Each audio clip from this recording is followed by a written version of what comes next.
this works for the better for us? Well, I think it's a noble idea, because I think the quest for localized policing has always been on the front burner in the country. Could maybe be executed with precision and all that. If such comes out from them, not talking about the legal framework, then it has a teeth. It is reliable. But as it stands, are we going to do maybe something let them to roam without anybody checking them? That they are the law-making institution for the country, accepted for now. But people are yearning for, though there may be this nagging problem of the government efficient touch to that particular approach. And so if the Senate has resolved that truly it is what ought to be done, the public hearing, they sample the opinions of the populace, because in the end, we would have rubbished the policing system in a bid to create, maybe let the police do, the Senate do the right thing first, the needful.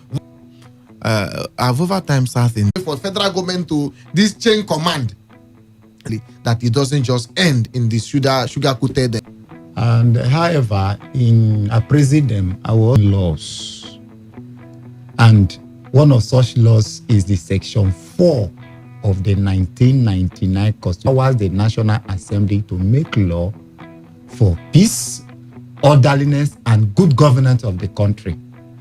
And if the Senate are now coming out with advisory model, by trying to advise and advising governors, advising people to come up with law, you to go and do this, we advise you to go and do this. I think governors, you have good advisors now, just begin to make appointment next time, because they have left their duty to advisory roles.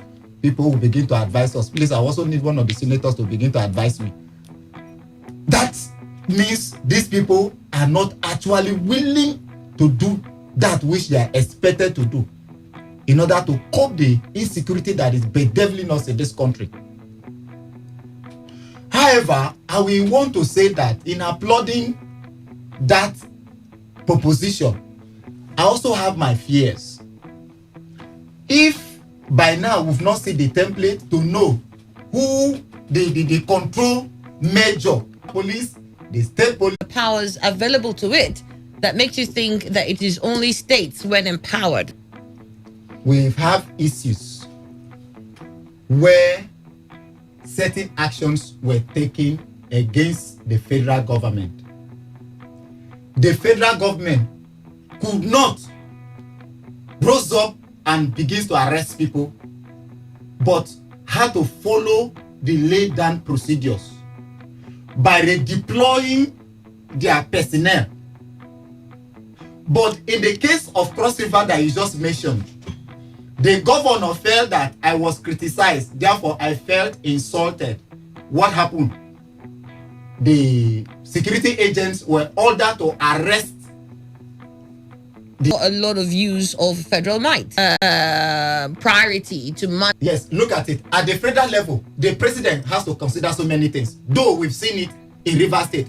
But even during the period of Jonathan that we saw but rather they were denied certain of their rights and order, because the president at that point was also considering the Senate and the House of Reps and the last yes sir group of persons who will question the